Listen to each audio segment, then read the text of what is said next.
recognize that I am not wearing a suit. I try to avoid wearing a suit at all times except for weddings, funerals, and having to go work in Congress for you. There is a problem in this country,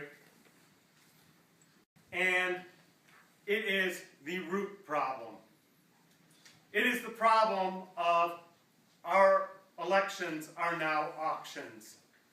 And until that goes away, nothing is going to change. You cannot continue to believe that this country's founding fathers had any desire to see political office sold to the highest bidder, nor did they believe in super PACs, nor did they believe in the 1% continuously buying their way into politics. Now, unlike the other 5 candidates, I do have a real point of differentiation. I am the only one who has actually run against Mike Turner, and I did it when I was Ryan's age. When he was 28, when I was 28, I was running against Mike, who was 31. We were both running for mayor, city of Dayton. And Mike was driving around in a silver Dodge Shadow. It had a Bush 1 bumper sticker on it. His wife didn't have her marketing firm yet. He was just a young lawyer, graduate from UD, and I had to listen to that man every night, both sides of town. And let me tell you, the story was never the same from one side to the other side. And he used to take great pleasure in shooting some of the things down that I said. One of which was that Dayton has a real problem. We replaced racial segregation with economic segregation when we instituted busing. And until we fix that, the fundamental problems in Dayton are not going to go away. So what happens when he gets elected? While we're running, he said, oh, David was right, should be running for school board. That's a school board issue. But once he got to be mayor, what's he do? He says, oh, I solved this problem. No, he didn't do it, but other people did. But he liked taking the credit for it. That's the way Mike Turner operates. Right after he got elected, and he only won by about 800 votes, right after he got elected, next thing you know, he's driving a Cadillac. Next thing you know, his law partners sort of eject him, and he's working for Raj Soin. Raj Soin owned MTC. MTC just recently got bought by BAE. We can't even own our own defense contractors in this country. First off, Raj Soin made his fortune because he was an 8A contractor. If you don't know about the 8A program, it's something we really shouldn't have to know about. It puts priorities over service-disabled veterans to Asian Indians in government contracting. I am a service-disabled veteran. I have a very hard time getting into the government paperwork and bureaucracy, and to that effect, I started a group called VOB 108, a group of veterans who own businesses. We're in our 6th year. Currently, I am serving as our commanding officer. After our first commanding officer said after he's 67 years old, he said, I've had enough. And it's perfectly all right. But we have worked hard trying to do the right thing. One of them is proposing to have a GSA EZ schedule. Very simple change. Right now, a GSA schedule is 250 pages long. It takes 80 hours to complete. That's how you do business with the federal government. When you write a contract for the federal government, it runs 150 pages. When I write a contract in my business, a long one is 6. We have fundamental problems. We need to take the money out of politics. Now, when it comes to beating Mike Turner, it is a monumental task. It's such a monumental task that Steve Austria said, I'm not even going to try.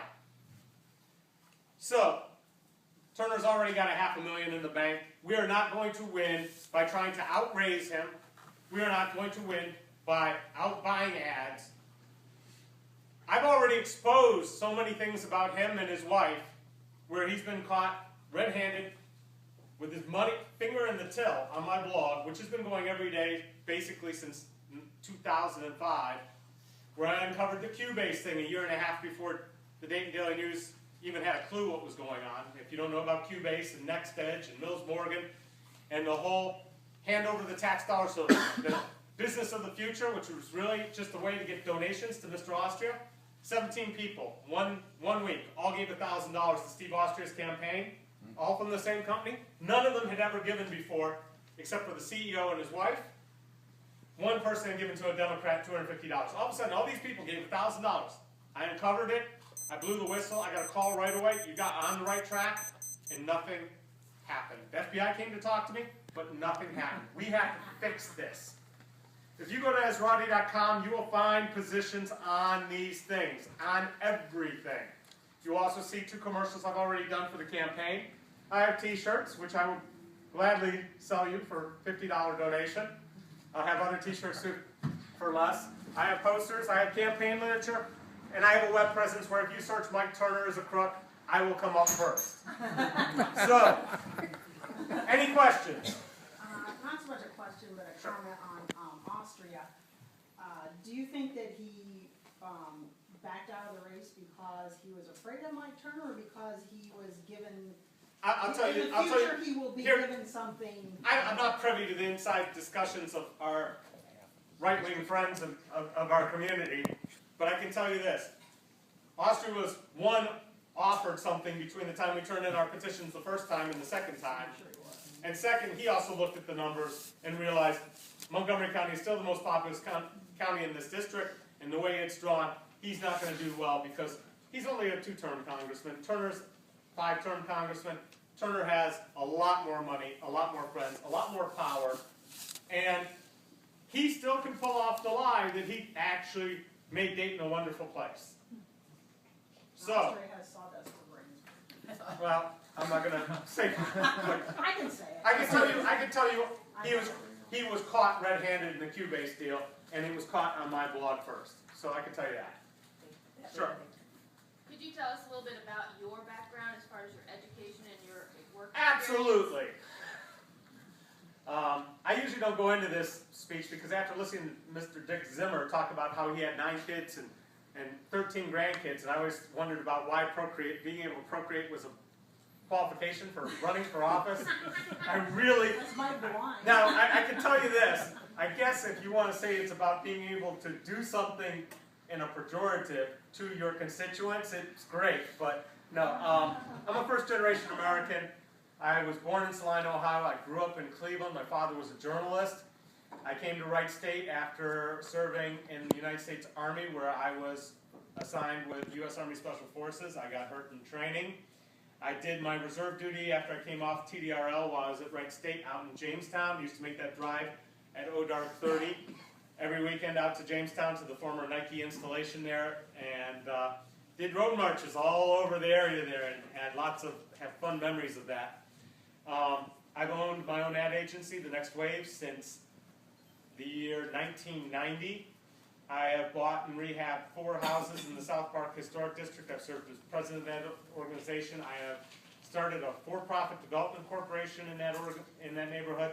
I've been actively running for office quite a few times. State Daily News has never liked me.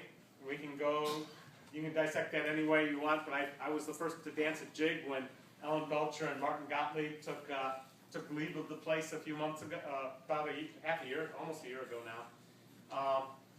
I've always been a Democrat. I remember shaking George McGovern's hand as a little kid, and I wanted to know what kind of plane he flew in World War II, because that was my big thing. I built model airplanes and was a big fan of it, and he told me, and I thought he was a great guy, and we saw how he got obliterated. But I'm a little younger than some of the other people up here who talked about voting into that campaign. I have a degree in marketing from Wright State.